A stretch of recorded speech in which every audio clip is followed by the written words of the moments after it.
দীপ্ত সংবাদে স্বাগত জানাচ্ছি আমি মোহাম্মদ ইফতেখার। শুরুতেই নিটোল টাটার সংবাদ শিরোনাম। নারী নেতাদের নেটওয়ার্ক গঠনের তাগিদ প্রধানমন্ত্রীর, সহযোগিতার রোডম্যাপ করতে চায় কুয়েত। স্বরাষ্ট্রমন্ত্রীর আশ্বাসে পণ্যবাহী যানবাহন শ্রমিকদের কর্মবিরতি প্রত্যাহার, ট্রাক ও লরি চলাচল শুরু।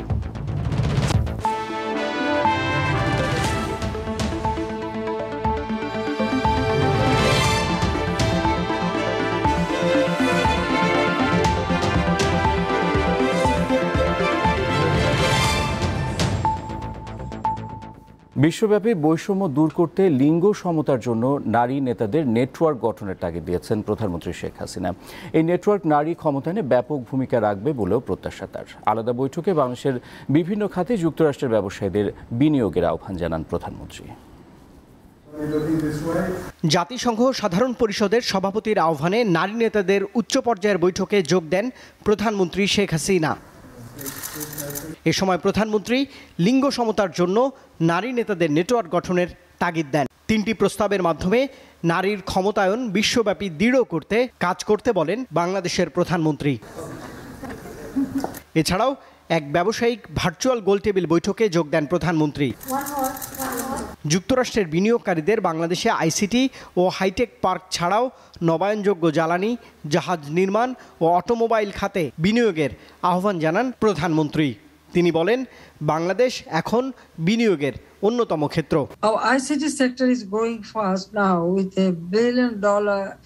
যুক্তরাষ্ট্রে বাংলাদেশের আইসিটি পণ্য সবচেয়ে বেশি রপ্তানি হয়। 2025 সাল নাগাদ বাংলাদেশের আইসিটি শিল্প $5 বিলিয়ন পৌঁছাবে। 6 লক্ষাধিক ফ্রিল্যান্স আইটি প্রফেশনালের কারণে বাংলাদেশ এখন আইসিটি খাতে বিনিয়োগের জন্য আদর্শ স্থান। জাতিসংঘ সাধারণ পরিষদ অধিবেশনের সাইডলাইনে প্রধানমন্ত্রী শেখ হাসিনা সুইডেনের প্রধানমন্ত্রী স্টিফেন লফভেনের সঙ্গেও বৈঠক করেছেন। এ সময় তারা শ্রমিকদের কল্যাণে আরও পদক্ষেপ গ্রহণের বিষয়ে আলোচনা করেন।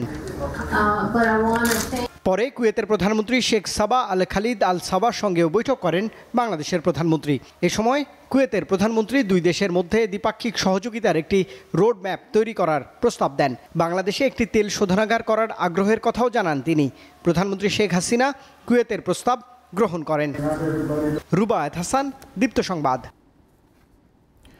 বঙ্গবন্ধু হত্যা মামলায় মৃত্যুদণ্ডপ্রাপ্ত আসামি যুক্তরাষ্ট্রে পলাতক রাশেদ চৌধুরীকে শিগগিরই দেশে ফিরিয়ে আনা সম্ভব হবে বলে আশা প্রকাশ করেছেন পররাষ্ট্রমন্ত্রী একে আব্দুল মোমেন।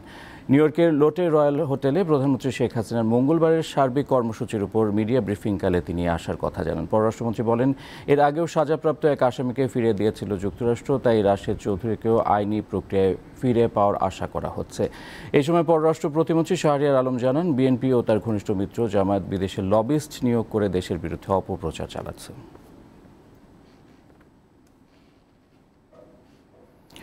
স্বরাষ্ট্রমন্ত্রী আসাদুজ্জামান খানের সাথে আলোচনার পর 72 ঘন্টার কর্মবিরতি প্রত্যাহার করেছে পণ্যবাহী যানবাহনের মালিক ও শ্রমিকরা। কিছুক্ষণ আগে সচিবালয়ে দুই পক্ষের মধ্যে এই বৈঠক অনুষ্ঠিত হয়। সেখানে আছেন সহকর্মী রুবায়েত হাসান। সবশেষ জানবো তার কাছ থেকে। রুবায়েত, শ্রমিকদের দাবি পূরণে বৈঠকে কি সিদ্ধান্ত হয়েছে?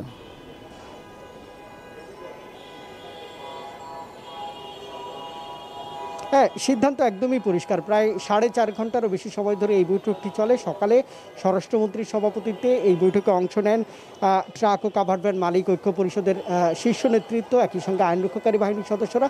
এবং এই বৈঠকের পর আসলে স্বরাষ্ট্রমন্ত্রী ব্রিফিংয়ে যেমনটি জানিয়েছেন যে তাদের কিছু কিছু দাবি মেনে নেওয়া হয়েছে। সেই দাবিগুলোর মধ্যে যৌক্তিকতা তুলে ধরা হয়েছে ট্রাক কাভার্ড ভ্যান মালিক পরিষদের পক্ষ থেকে। তারা বলছেন যে প্রায় 10 বছর যাবৎ ট্রাক কাভার্ড ভ্যান চালকদের লাইসেন্স দেওয়া বন্ধ রয়েছে। স্বরাষ্ট্রমন্ত্রী এই দাবিটির সঙ্গে ঐক্যমত প্রকাশ করেছেন। একই সঙ্গে আইনরক্ষাকারী বাহিনীর তরফ থেকে ট্রাক মালিক শ্রমিকরা বিভিন্ন ধরনের হয়রানির শিকার হন, সেগুলো নিরসনের আশ্বাস কিন্তু স্বরাষ্ট্রমন্ত্রী দিয়েছেন। এবং আমরা কথা বলবার সুযোগ পেয়েছিলাম ট্রাক শ্রমিক, কাভার্ড ভ্যান সংশ্লিষ্ট যারা এসেছিলেন এই বৈঠকে। তারা বলছিলেন যে এই দাবিগুলো 15টি দাবির অধিকাংশই মানা হয়েছে। সেই কারণেই আসলে 72 ঘন্টার যে কর্মবিরতি তারা ছিলেন, সেই কর্মবিরতি থেকে তারা সরে আসলেন। অর্থাৎ এখন থেকে ট্রাক, কাভার্ড ভ্যান, মুভার্স সকল ভারী যানবাহন তারা পরিচালনা করবেন বলে এই সভা শেষে এমনটাই জানিয়েছেন। অন্যদিকে স্বরাষ্ট্রমন্ত্রী বলছেন যে ধাপে ধাপে তাদের সকল দাবি সরকারের পক্ষ থেকে পর্যালোচনা করা হবে। ইফতেখার এই ছিল এখন পর্যন্ত আমার কাছে। রুবায়েত, ধন্যবাদ আপনাকে। যাচ্ছে পরের সংবাদে। কুষ্টিয়া শহরের একটি বাসা থেকে 9 মাসের শিশু ও তার মায়ের মরদেহ উদ্ধার করেছে পুলিশ। বুধবার ভোরে শহরের থানাপাড়া পুরাতন বাঁধ এলাকার একটি বাড়ি থেকে মা আকলিমা খাতুনের ঝুলন্ত মরদেহ উদ্ধার করে পুলিশ। এ সময় ঘরের মধ্যে 9 মাসের শিশু পুত্র জিমের মরদেহ পাওয়া যায়। নিহত আকলিমা খাতুন থানাপাড়া বাঁধ এলাকার অটোচালক রতন আলীর স্ত্রী। এলাকাবাসী জানায় মঙ্গলবার রাতে শিশু সন্তানকে নিয়ে বাবার বাড়িতে যায় আকলিমা। ভোরে ঘরে ঢুকে আকলিমার ঝুলন্ত মরদেহ দেখে পুলিশে খবর দেয় স্থানীয়রা। পুলিশ জানায় প্রাথমিকভাবে ধারণা করা হচ্ছে শিশু হত্যার পর নিজে আত্মহত্যা করেছেন আকলিমা।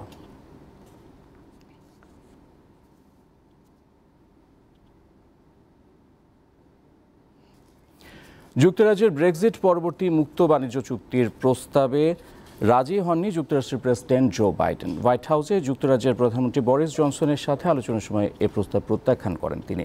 যুক্তরাষ্ট্রের সঙ্গে একটি চুক্তি করা তাদের অগ্রাধিকার রয়েছে বলে জানায় ডাউনিং স্ট্রিট।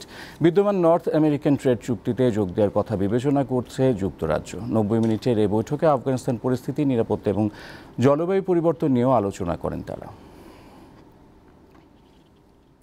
বিশ্বে করোনায় মঙ্গলবার 8,205 জন মারা গেছে আর রোগী শনাক্ত হয়েছে 4,56,000-এর বেশি। যুক্তরাষ্ট্রের সবচেয়ে বেশি 1,927 জন মারা গেছে। বিশ্বের বিভিন্ন দেশকে ফাইজারের 50 কোটি ডোজ টিকা অনুদান দেওয়ার পরিকল্পনা করছে যুক্তরাষ্ট্র। জনসন অ্যান্ড জনসনের টিকার দ্বিতীয় ডোজ শরীরে শতকরা 94% রোগ প্রতিরোধ ক্ষমতা গড়ে তুলতে সক্ষম বলে দাবি করেছে সংস্থাটি আরও জানায় 2 মাসের ব্যবধানে বুস্টার ডোজ দিলে অ্যান্টিবডি বাড়ে 4 থেকে 6 গুণ, কিন্তু প্রথম ডোজের 6 মাস পর দ্বিতীয় ডোজ দিলে অ্যান্টিবডির মাত্রা বাড়ে 12 গুণ। শেষ করছি দীপ্ত সংবাদ। যাওয়ার আগে নিটোল টাটা শিরোনামগুলো জানিয়ে দিচ্ছে আরও একবার। নারী নেতাদের নেটওয়ার্ক গঠনের তাগিদ প্রধানমন্ত্রীর, সহযোগিতার রোডম্যাপ করতে চায় কুয়েত। স্বরাষ্ট্রমন্ত্রীর আশ্বাসে পণ্যবাহী যানবাহন শ্রমিকদের কর্মবিরতি প্রত্যাহার, ট্রাক ও লরি চলাচল শুরু। এই ছিল এখনকার মতো। পরের সংবাদ বিকেল 5টায় দেখার আমন্ত্রণ রইল। আমাদের সাথে অনলাইনে যুক্ত থাকুন facebook.com/diptonews এই ঠিকানায়।